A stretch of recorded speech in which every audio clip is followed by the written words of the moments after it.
যতই অপপ্রচার করবেন আপনাদের মধ্যে ঘৃণা জন্মাবে, যতটুকু মাঝে ঘৃণা জন্মাবে।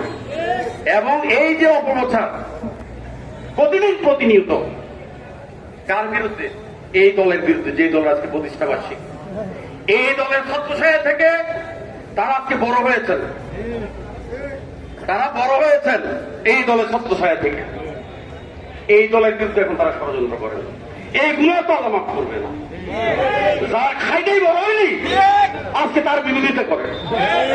এই দলের প্রতিষ্ঠাতা শহীদ রাষ্ট্রপতি জিয়াউর রহমান বহুদলীয় গণতন্ত্রের জন্য, উনি যদি 1979 সালে বহুদলীয় গণতন্ত্রের কারণে রাজনীতি করার সুযোগ আমাদেরকে না দিতেন, বাংলাদেশ আওয়ামী লীগও রাজনীতি করতে পারতেন না, আপনারা তো পারতেনই না, আপনারা তো নিষিদ্ধ ছিলেন। সব মশার বিরুদ্ধে সুরক্ষা দিতে এলো বসুন্ধরা এক্সট্রিম অ্যারোসল, মশার বিরুদ্ধে এক্সট্রিম সুরক্ষা।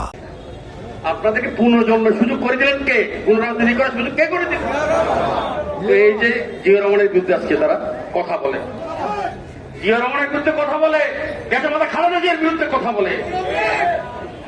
শহীদ রাষ্ট্রপতি জিয়াউর রহমান নয়, আমাদের নেতা তারুণীর অহংকার তারেক রহমানের বিরুদ্ধে কথা বলে, তারেক রহমানের বিরুদ্ধে বাদে মন্তব্য কটু কথা বলে, তারা স্লোগান দেয়। তারা তো জানেই না, ইতিহাস তারা জানে না।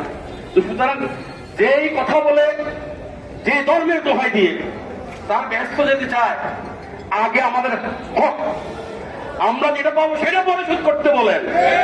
মা বোনদেরকে শুধু এই ব্যাপারে একটু সচেতন করবেন। প্রতিটা ইউনিয়নের নেতৃবৃন্দকে আহ্বান করবো, আপনারা বসে থাকবেন না। এরা কিন্তু বসে নাই, এরা প্রতিদিন ফজরে আমাদের পরে কোন না কোনো মসজিদে মিটিং করে, কারো না কারো বাড়িতে যায়, 10 জন 15 জন নিয়ে মিটিং করে, এই তারা করে। সুতরাং আপনারা বসে থাকবেন।